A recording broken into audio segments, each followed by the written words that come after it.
અને વાત નવસારીના ગણદેવીમાં ફસાયેલા લોકોનું હેલિકોપ્ટરથી રેસ્ક્યુ કરવામાં આવ્યું। ભાટ ગામમાં તળાવ પાસે ફસાયેલા 30થી વધારે લોકોનું હેલિકોપ્ટરથી રેસ્ક્યુ કરાયું।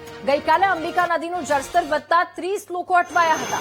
વીડિયો વાયરલ કરી મદદની ગુહાર લગાવતા તંત્રએ રેસ્ક્યુ કામગીરી હાથ ધરી। 18 કલાકથી ફસાયેલા લોકોનું સફળ રીતે રેસ્ક્યુ ઓપરેશન હાથ ધરવામાં આવ્યું। ત્યારે હેલિકોપ્ટરની મદદથી 30 જેટલા ફસાયેલા લોકો કે જેમનું રેસ્ક્યુ કરવામાં આવ્યું। એક તરફ નવસારીના તમામ વિસ્તારમાં એનડીઆરએફ એસડીઆરએફની ટીમો તૈનાત કરવામાં આવી છે। સતત તેઓ પણ રેસ્ક્યુની ટીમ કામ કરી રહી છે, પરંતુ નથી પહોંચી શકાતું એ વિસ્તારમાં હેલિકોપ્ટરનું રેસ્ક્યુનો એક વીડિયો સામે આવ્યો છે। 30 લોકોનું રેસ્ક્યુ કરવામાં આવ્યું। વધુ માહિતી મેળવીશું। સંવાદદાતા રાકેશ આપણી સાથે ફોનલાઈન પર જોડાયા। રાકેશ, ભાટ ગામમાં તળાવમાં ફસાયેલા લોકોનું હેલિકોપ્ટરથી રેસ્ક્યુ, હાલની સ્થિતિ શું? ત્યાં કોઈ ફસાયા છે કે કેમ? શું વધુ વિગતો? જી રાકેશ, તો ભાટ ગામમાં તળાવમાં લોકો ફસાયા હતા। હેલિકોપ્ટરથી દિલધડક રેસ્ક્યુ એ ફસાયેલા 30 લોકો કે જેમના જીવ બચાવવામાં આવ્યા છે।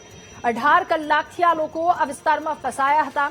એનડીઆરએફ ટીમ એસડીઆરએફની ટીમ સતત ત્યાં સ્ટેન્ડ બાય છે। તેઓ લોકોનું રેસ્ક્યુ કરી રહ્યા છે, પરંતુ એવા વિસ્તારો જ્યાં પુષ્કળ પાણી ભરાયા છે અને લોકોને નથી બચાવી શકાય એ વિસ્તારમાં હેલિકોપ્ટરની મદદ પહોંચી છે। વધુ માહિતી મેળવીશું। સંવાદદાતા રાકેશ આપણી સાથે જોડાયા છે। રાકેશ, 18 કલાકથી ફસાયેલા લોકોનો જીવ બચાવાયો, શું સ્થિતિ હાલની?